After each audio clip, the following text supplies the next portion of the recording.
everyone, and welcome back to the final round, round number 8.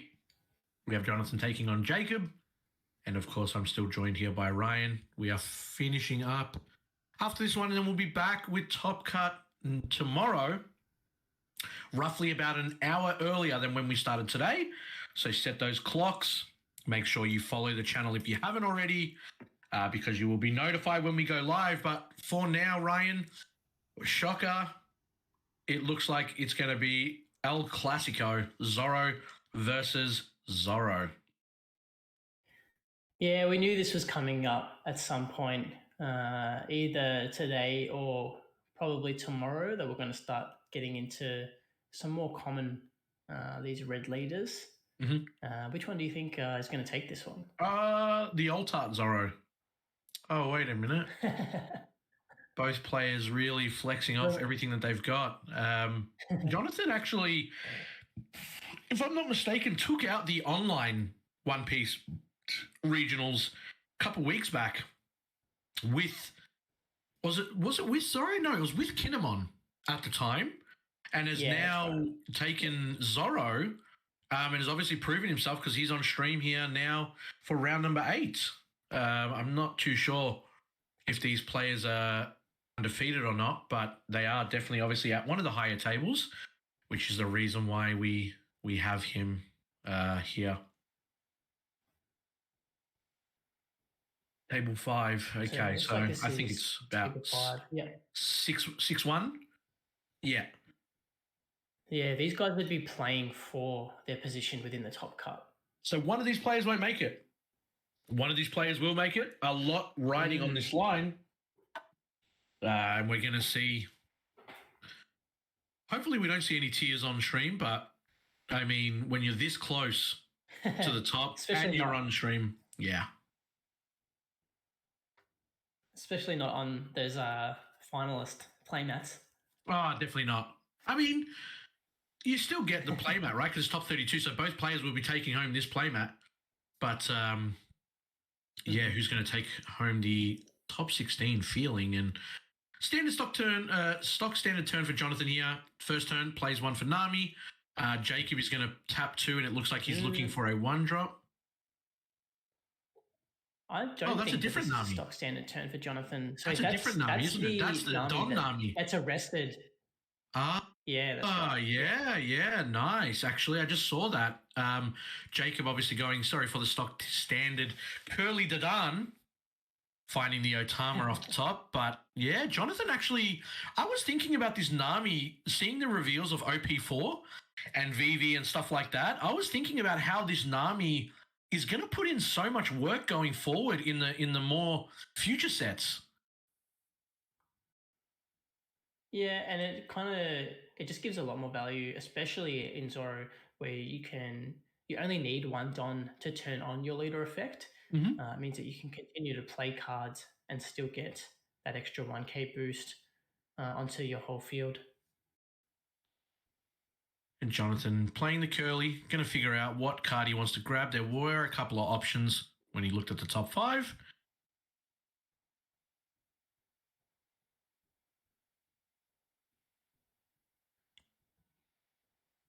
But you don't really see another Nami that's going to be able to attach Arrested Don. You don't normally see this, do you? This Nami really come into play quite a bit. I can't remember the last time I actually did see it. I don't believe we saw it at the Melbourne regionals. Not that no one was running it, but I didn't really get to see it really played, even in like stuff like the Luffy deck or anything like that at all. Yeah, it did eventually get cut from a lot of Luffy decks as well, just for some other cards.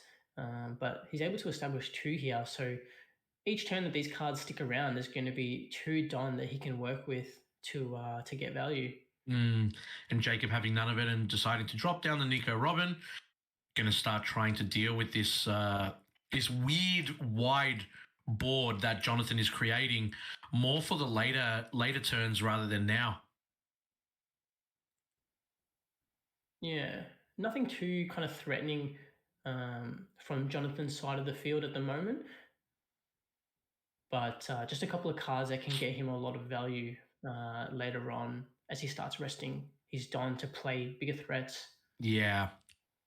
And this is going to be the interesting turn now. Jonathan obviously has 5 Don available, has 2 Namis as well to be able to attach more Don onto. And considering that the leader needs a Don underneath to give everything 1k, you get to kind of tap out and then are able to be able to attach this still, so your leader gets the maximum effect.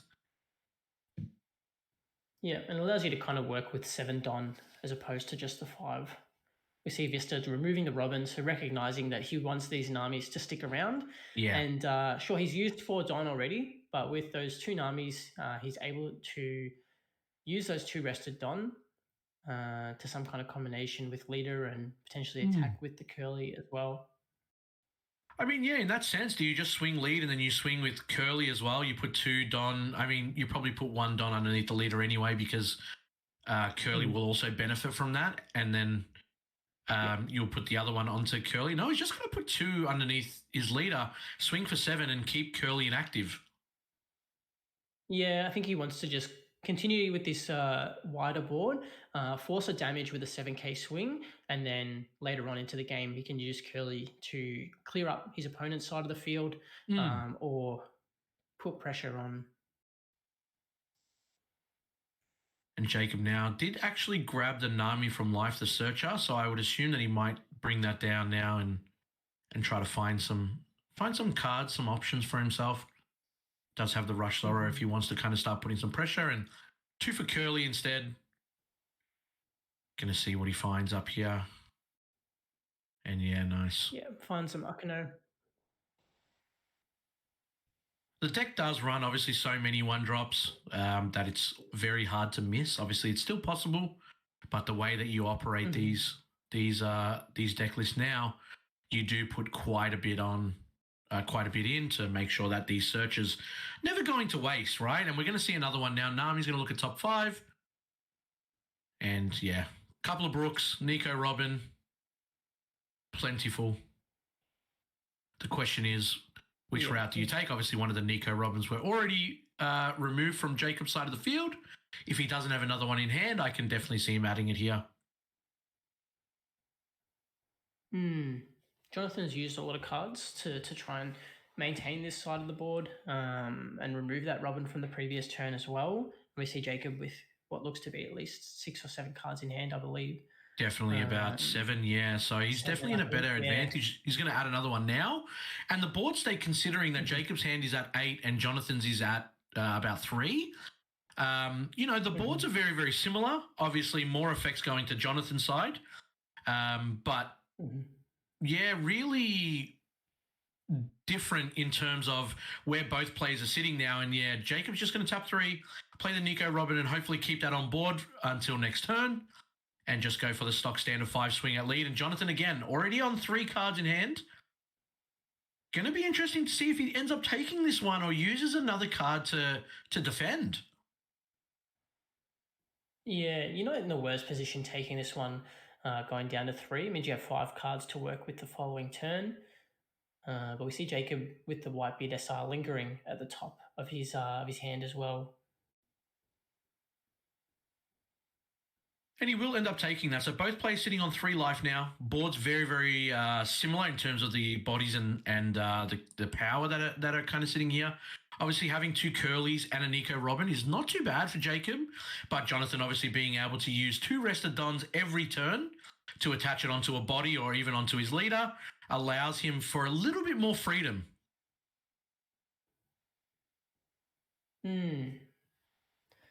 Yeah, and once he starts swinging with these little low-cost bodies, Robin's going to be really effective in clearing up some of the cards that are just difficult to remove. Yep. And now Jonathan playing his own curly, getting rid of the Vista, obviously has done its job. Yeah. Just looking for some more options to try and deal with this board. Markino. Yeah, grabs a Markino from the top. Definitely a great swap out. Paying 2 for curly, being able to grab a 2K, or obviously a card that does help you when he gets played on the board. But the thing with having those 2 Namis on board now, they're kind of like almost stuck there permanently, aren't they? they're so good, yet they take up the slot of only being able to play 5 battle cards per turn, per game. So he will have to kind of really figure out, is it worth keeping both of those in the long run? And what else can he kind of get rid of? Because it's probably not your first option to get rid of Vista, right? Considering you're playing Zoro. Yeah, Vista can very easily become a 5k attack. But if you just don't have anything that's worth more value to play from hand, then at least you're getting some kind of value from the Namis. And we're going to see here now, Jonathan really going to put into work all the low bodies, just kind of keeping on the pressure now and seeing the response that Jacob's going to try and bring out. Now, it doesn't actually decide to combo out of the curly swing, but he does actually get out of the Sunny-kun. And now leader is coming in for 6, I believe. If that's 1 Don, it might be 2, but... yeah, I think it's 2. Yeah. Ah, man, Jacob having to use 2 2Ks to get out of that. It is a bit of a feels bad. I mean, Jonathan just went from like having such a smaller hand size than Jacob to kind of almost putting them back into even now. Yeah, but Jacob's going to use this turn to clear up Jonathan's board very comfortably. He still has a fair bit of cards in hand. Yep. We see the Vista in hand as well. Oh, Jonathan's still got about 5 cards here. That's what I mean. They've kind of evened up like the hand advantage now, considering that Jacob did lose about 3 cards in that whole turn. But Jacob's still not able to really play the Whitebeard SR, obviously only having a Don. But yeah, his number one goal right now is to be clearing this board and trying to get like this soft reset going into Jonathan's turn again. Yeah, and being able to attack with these low-cost cards like the Nami. Yeah. It's now 3k, just getting some kind of use for them. And then you can use the Vista to clear up the other curly, since you're probably not going to be attacking with the Don Nami. Well, do you clear up the other... Yeah, you don't think that you're going to clear up the Don Nami, considering that it's been there and it's putting in so much work? You think that it's better to get rid of the Vista in this situation? The curly, sorry? You get rid of the curly, you remove another card that Jonathan can attack with, as opposed to giving him access to 1 Don. Being on 2 life, I think you'd want to remove the attacker as opposed to worrying about the extra Don. If you've got nothing to put that Don under, at best it's going under your lead.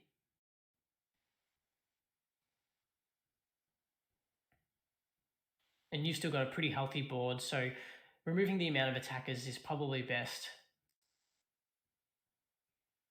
And not showing off the Vista just yet. You can tell Jacob is just chipping away at Jonathan's life now and, getting cards out of his hand as well. Sunny-kun now going to swing into him as well. And the amount of pressure that he's able to put in, and the leader hasn't even swung yet for Jacob.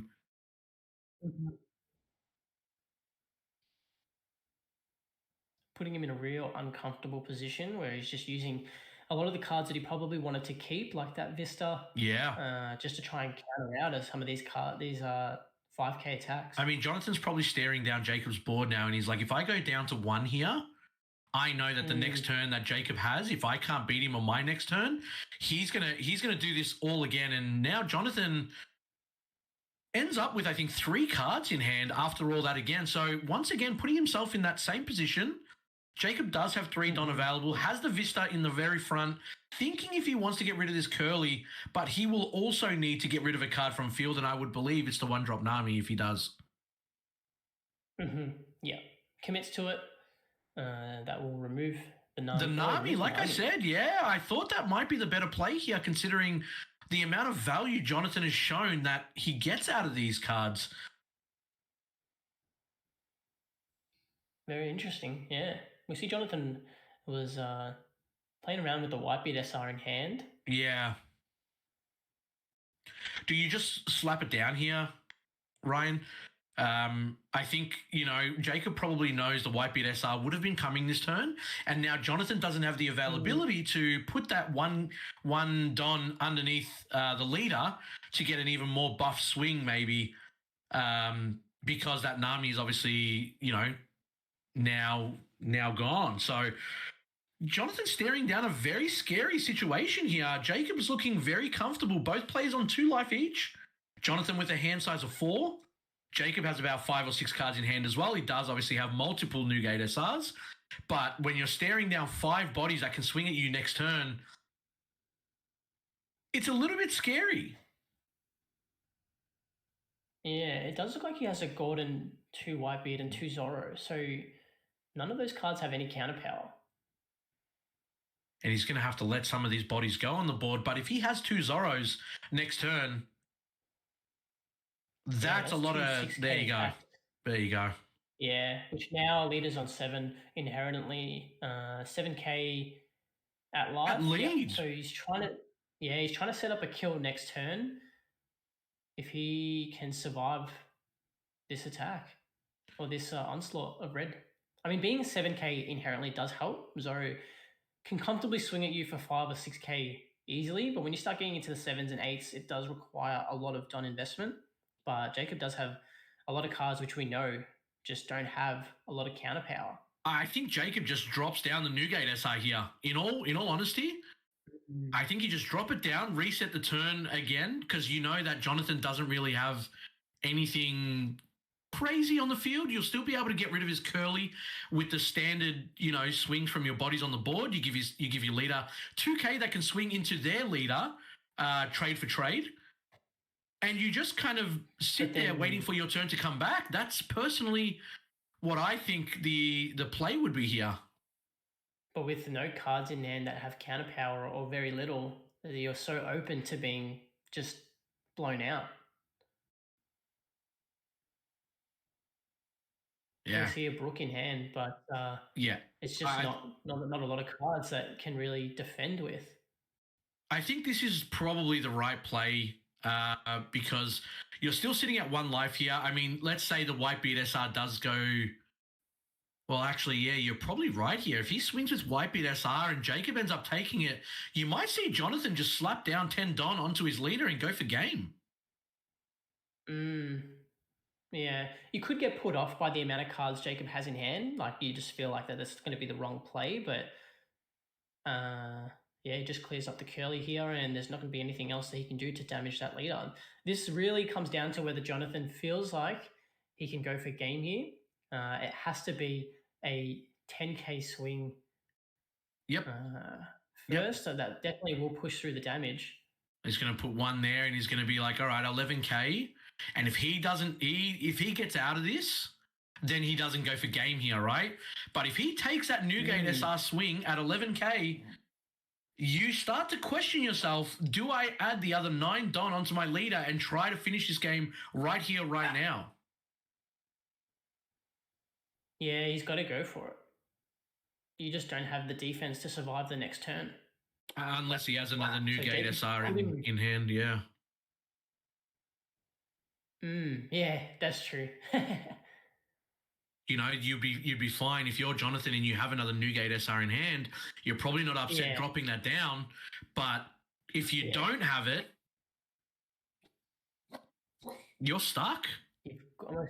You've got to go for it here. Now it's just a combination of how much Don to put in to be able to attack, push that damage through, and have enough Don to deal the damage on the second attack.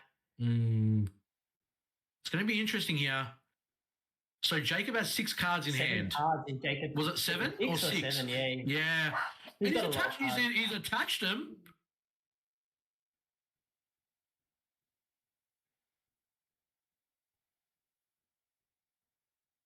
Uh-oh. Yeah, he's put them next to you, so they're not underneath the leader.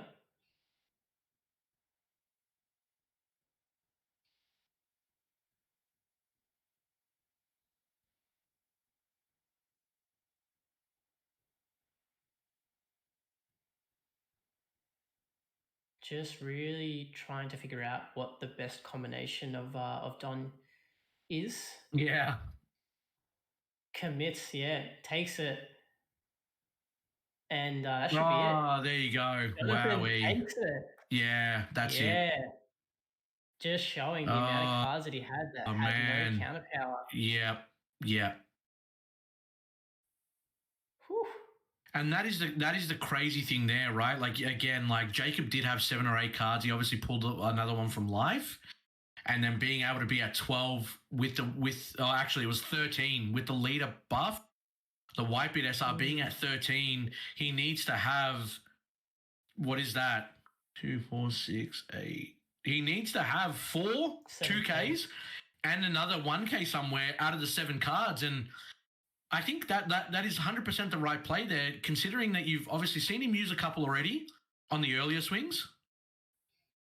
Yeah, and Jacob put him in a position where he had to go for game there, but without the amount of counter power that he had, like it was just setting himself up for a bit of a defeat.